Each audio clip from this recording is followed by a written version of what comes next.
सुखदं केवलं ज्ञानमूर्तिं द्वन्द्वातीतं गगनसदृशं तत्त्वमस्यादिलक्ष्यम् एकं नित्यं विमलमचलं सर्वधी साक्षिभूतं भावातीतं त्रिगुणरहितं सद्गुरुं तं नमामि। आप सभी को नमस्कार। आज के इस सत्संग में मैं तनुजा ठाकुर आपका हार्दिक स्वागत करती हूँ। वैदिक उपासना पीठ के प्रेरणा स्रोत एवं हमारे श्री गुरु परम पूज्य डॉक्टर जयंत बाड़ाजी आठवले के चरणों में वंदन कर आज का सत्संग आरंभ करती हूँ। शंका समाधान इस विषय अंतर्गत आज का प्रश्न श्री जितेंद्र हसीजा जी ने पूछा है। उनका प्रश्न इस प्रकार है। मेरा प्रथम प्रश्न है, क्या एक सामान्य व्यक्ति किसी दरिद्र व्यक्ति के किसी रोग से निवारण हेतु धन देकर या अन्न देकर उसकी सहायता कर सकता है? उसी प्रकार क्या वह आर्थिक दृष्टि से विपन्न किसी बच्चे की शिक्षा की व्यवस्था हेतु धन देकर सहायता कर सकता है? क्या इस प्रकार की सहायता करना ऐसे असहाय व्यक्ति के प्रारब्ध में हस्तक्षेप करना होगा? क्या इससे सहायता करने वाले व्यक्ति के लिए नए कर्मफल निर्माण होंगे? मेरा दूसरा प्रश्न है, क्या हमें मात्र हिंदुओं की सहायता करना चाहिए, या जैसे हमें कई बार राजमार्ग या अन्य स्थानों पर असहाय वृद्ध मिलते हैं जिनके पास आय का कोई पर्याय नहीं होने के कारण वे भिक्षा मांगते हैं किंतु वे अहिंदू होते हैं, क्या हम उनकी सहायता कर सकते हैं? कृपया इस विषय में अध्यात्म शास्त्रीय दृष्टिकोण से हमारा मार्गदर्शन करें। इन दोनों प्रश्नों के उत्तर इस प्रकार हैं। यदि कोई व्यक्ति भावना के आधार पर अर्थात बेचारा दरिद्र है, बेचारा रोगी है, बेचारा अनाथ है, इस भावना से किसी की सहायता करता है तो उससे नए कर्मफल निश्चित ही निर्माण होते हैं। वह कर्मफल पुण्य या लेन देन के रूप में निर्माण हो सकता है, किंतु चाहे लेन देन हो या पुण्य, दोनों ही भोगने हेतु पृथ्वी पर जन्म लेना पड़ता है। उनकी सहायता करने से उनके प्रारब्ध में हस्तक्षेप नहीं होता, क्योंकि या तो उन पर ईश्वरीय कृपा के कारण आप उनकी सहायता करते हैं या उनके कुछ पुण्य जागृत हो जाते हैं, इसलिए आप उनकी सहायता कर रहे होते हैं, किंतु इससे आपका और उनका लेन देन अवश्य आरंभ हो जाता है।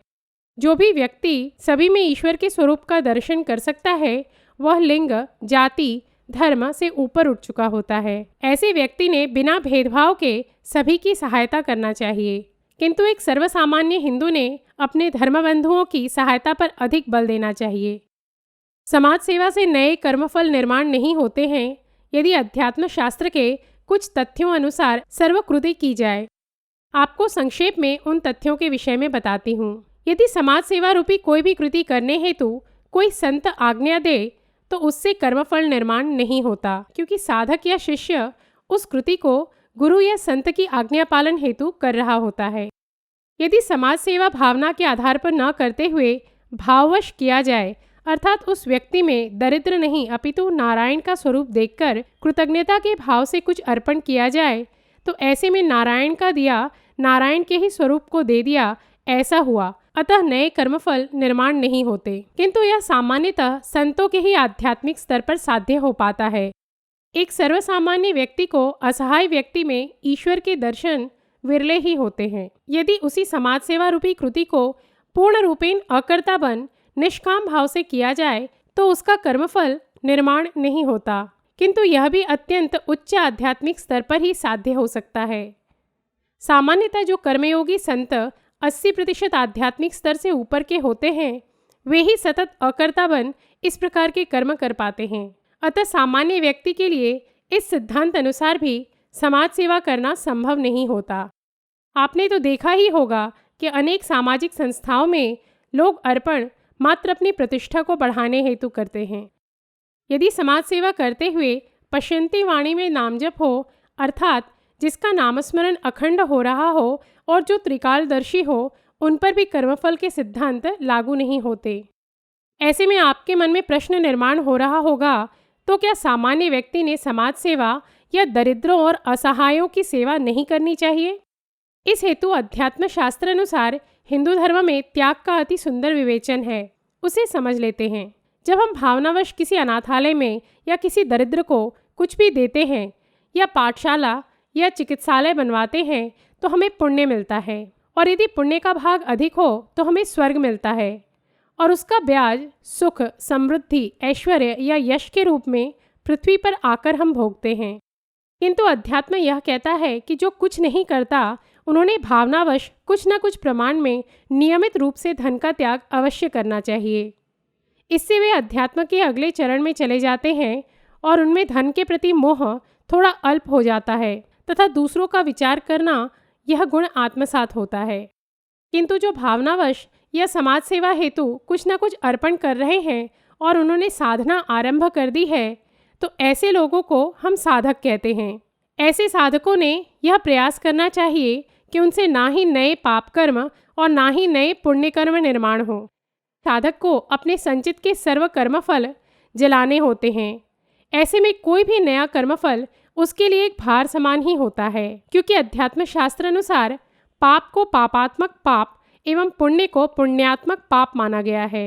अर्थात दोनों ही बेड़ियां हैं, एक लोहे की और दूसरी सोने की। अतः इन दोनों प्रकार के पापों से बचने हेतु संतों को निरपेक्ष भाव से दान करना चाहिए। संतों को धन के प्रति आसक्ति नहीं होती है और वे हमारे धन का सदुपयोग धर्म कार्य हेतु करते हैं।